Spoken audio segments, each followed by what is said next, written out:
The K68 is the latest mechanical keyboard from Corsair, and it's meant for the slightly more budget-conscious PC gamer.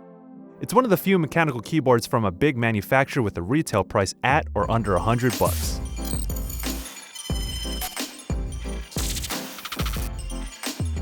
We previously reviewed Logitech's sub-$100 offering in the G413, so check that out after this video. But back to the K68. It's essentially an iteration on the Corsair Strafe, as it shares a very similar design and price point. But the K68 makes key improvements. Keystrokes are much quieter due to the rubber-like casing that lines the mechanical switches. It doesn't affect the functionality of the keyboard, and the linear non-tactile Cherry MX Red mechanical switches still provide a smooth and responsive feel. Note that there aren't any options for other switch types. And the clumsy folk out there like myself will be at ease with the K68 as it's waterproof up to IP32 standards. This basically means that spilled water that comes down on the keyboard up to a 15-degree angle won't damage the keyboard, thanks to the rubber casing underneath the keycaps. And there are vents at the bottom to let out any liquid that drops into it.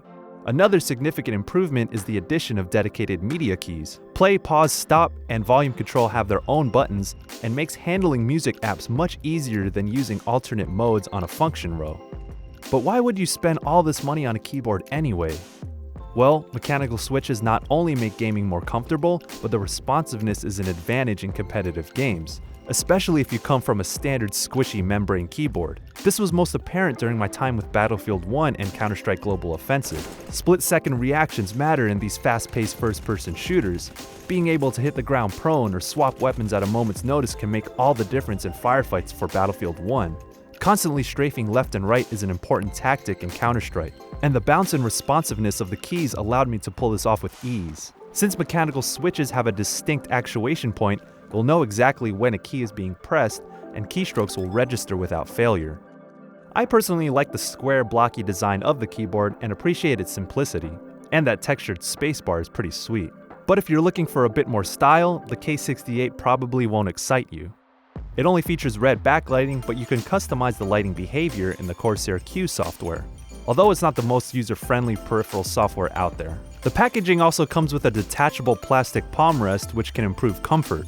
But it's a bit curious as to why the K68 doesn't come with a keycap puller, which is essential for getting underneath the keys for cleaning. Overall, there's a lot to like about the Corsair K68, since it doesn't really do anything wrong and iterates on a previous keyboard that was already great. Will you want to switch to the K68 if you already have a mechanical keyboard? Probably not. $100 is $100, but it's more affordable than other Corsair keyboards like the K70 and K95. It's still a big purchase decision, but if you want to jump to a mechanical keyboard with Cherry MX Reds, it doesn't get much better than the K68. I know you liked this video, so give us a thumbs up, and if you want more reviews and discussions of gaming tech, subscribe to our channel here at GameSpot. Thanks for watching.